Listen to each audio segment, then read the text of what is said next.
first order of business this Saturday. Saturday ngayon, di ba? Sunday! Oh my God, Sunday na pala. Mali yung intro ko. Again. Hey guys, it's Prey. Today is Sunday, March 28th.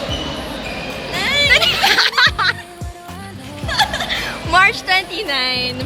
And today, we're in the badminton court. This morning is badminton session with my friends. And then later, we'll have lunch. And then later pa, may pupuntahan kaming community event, which I'm excited to show you. Kasi first time ko lang makakapunta ng ganong event. And I'm also excited to join. So yes. See you guys later!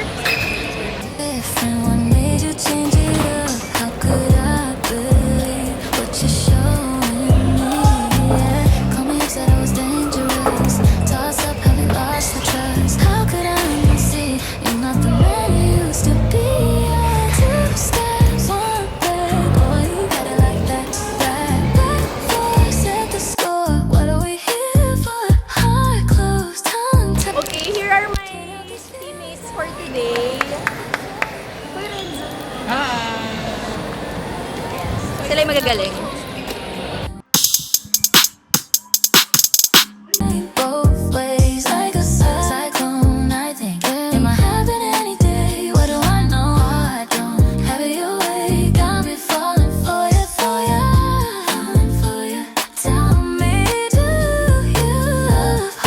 So we're here at Shizu.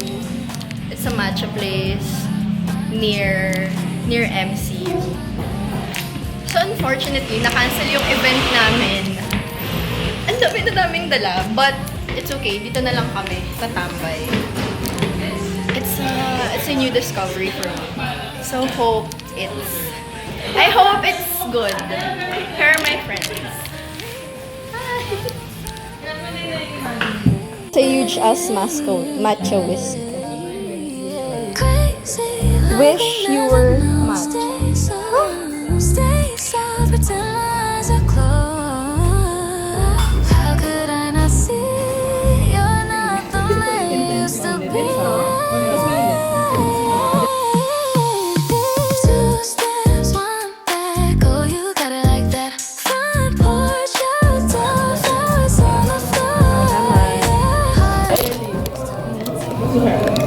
Taste test! Okay. This is Hojicha Einspanner at Shizu. Haluin ko ba? Ano ba to? Hindi pala yun. Ba't hawak ko niyo? Yung alin? Hati kami. Haluin ko na. Ika. Pero hindi magaling.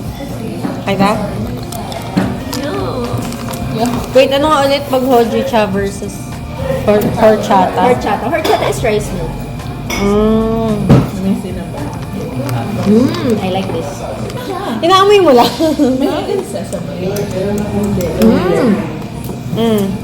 Hindi ka mahilig sa aftertaste.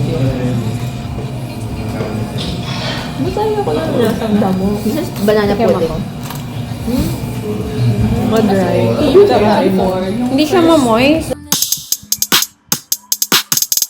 Okay. So, hindi na tuloy yung event namin. So, nag-matcha bar na lang kami. And now, nasa sine na kami. We are about to watch Ready or Not, Here I Come. It was good. It was a good movie. Nakakapagod lang. Hindi yung pala to. Super nakakapagod. Medyo nakakahilig yung ang lapit natin. Oo. Nakaka-stress kasi ito, roto lang kami. Ito na yung screen. Bro. Bakit nagtatakip ka nun? Dinner, after movie, after badminton, after matcha.